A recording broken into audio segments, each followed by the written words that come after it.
السلام علیکم ورحمۃ اللہ وبرکاتہ۔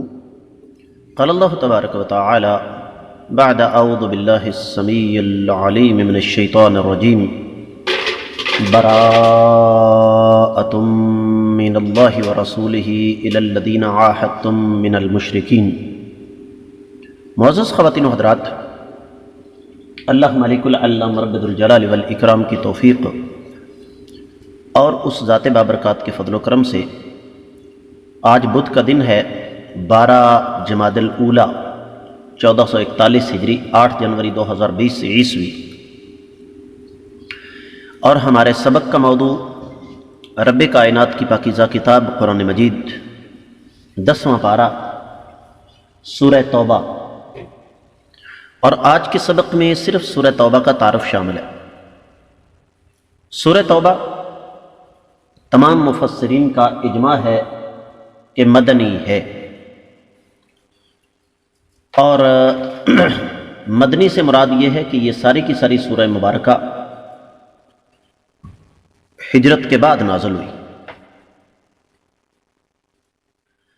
اس کی 129 آیات مبارکات ہیں، بعد نے 130 قرار دیا۔ اس میں 4870 کلمات ہیں، 10,488 حروف ہیں، اور اس سورہ مبارکہ کے 10 نام ہیں۔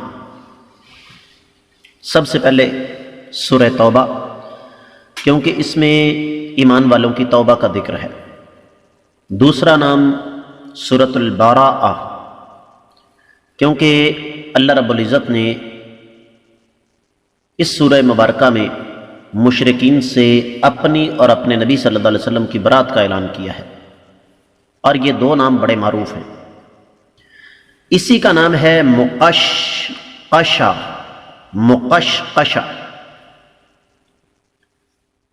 کیونکہ یہ سورہ مبارکہ منافقت کی تمام اقسام کو اس طرح بیان کرتی ہے کہ ایک مومن آسانی سے ان سے جان چھڑا سکتا ہے۔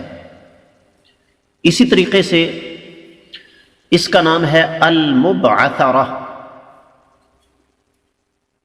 اور مبعثرہ کا معنی ہے راز کھولنے والی، تو یہ منافقین کی خبروں کے راز کھولنے والی ہے۔ اسی طریقے سے اس کا نام ہے الفاضحہ،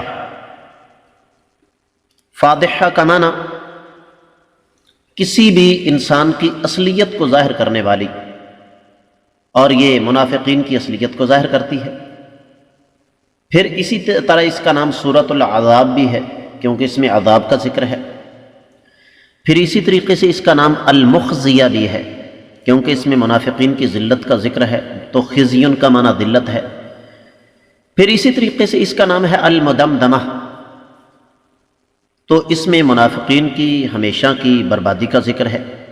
پھر اس کا نام ہے المشردہ، کیونکہ یہ منافقین کی جو دلوں کے اندر ایک دوسرے سے نفرت ہے اس کو ظاہر کرتی ہے۔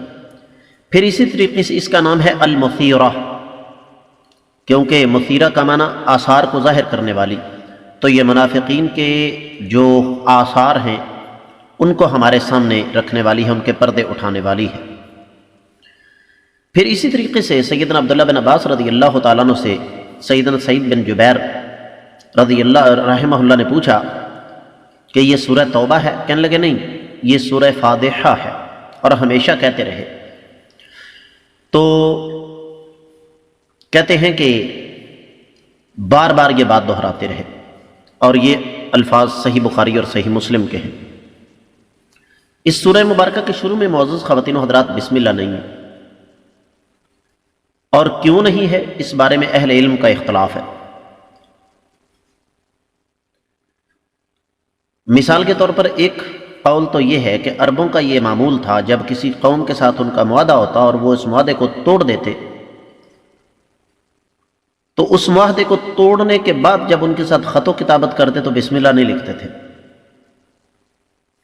تو چونکہ مشرکین کے ساتھ نبی کریم صلی اللہ علیہ وسلم نے صلح حدیبیہ فرمائی تھی، اور مشرکین نے اس صلح کو توڑ دیا، تو رب کائنات نے پھر جب اس حوالے سے بات کی تو شروع میں بسم اللہ نہیں لکھی۔ پھر ایک اور روایت ہے، سیدنا عبداللہ بن عباس فرماتے ہیں میں نے سیدنا علی سے پوچھا کہ سورہ براء کے شروع میں بسم اللہ کیوں نہیں؟ کہنے لگے بسم اللہ جو ہے وہ اصل میں حفاظت ہے، اور یہ سورہ مبارکہ تلوار کا حکم دے کر نازل ہوئی، مشرکین کی حفاظت کی ضرورت نہیں تھی۔ اور پھر اسی طریقے سے سیدنا عبداللہ بن عباس رضی اللہ تعالیٰ عنہ سے روایت ہے، فرماتے ہیں میں نے سیدنا عثمان سے پوچھا کہ تم لوگوں نے سورہ براء یعنی سورہ توبہ اور سورہ الانفال کے درمیان فرق کیوں کیا جبکہ درمیان میں بسم اللہ لکھی کوئی نہیں؟ تو سیدنا عثمان غنی رضی اللہ تعالیٰ عنہ فرماتے ہیں کہ اللہ کے رسول صلی اللہ علیہ وسلم نے ہمیں ایسا کرنے کا حکم دیا تھا۔ یعنی دوسرے لفظوں میں ہم یہ کہہ سکتے ہیں کہ اس سورہ مبارکہ کی بہت ساری انفرادیات ہیں۔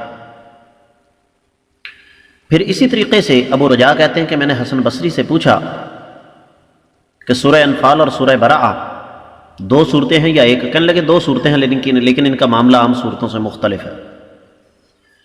پھر اسی طریقے سے سیدنا علی رضی اللہ تعالیٰ عنہ کے بیٹے نے پوچھا کہ ابا جان سورۃ التوبہ کے شروع میں بسم اللہ کیوں نہیں؟ کہنے لگے اس لیے کہ یہ سورہ مبارکہ تلوار کا حکم دے کر نازل ہوئی ہے اور بسم اللہ حفاظت ہے۔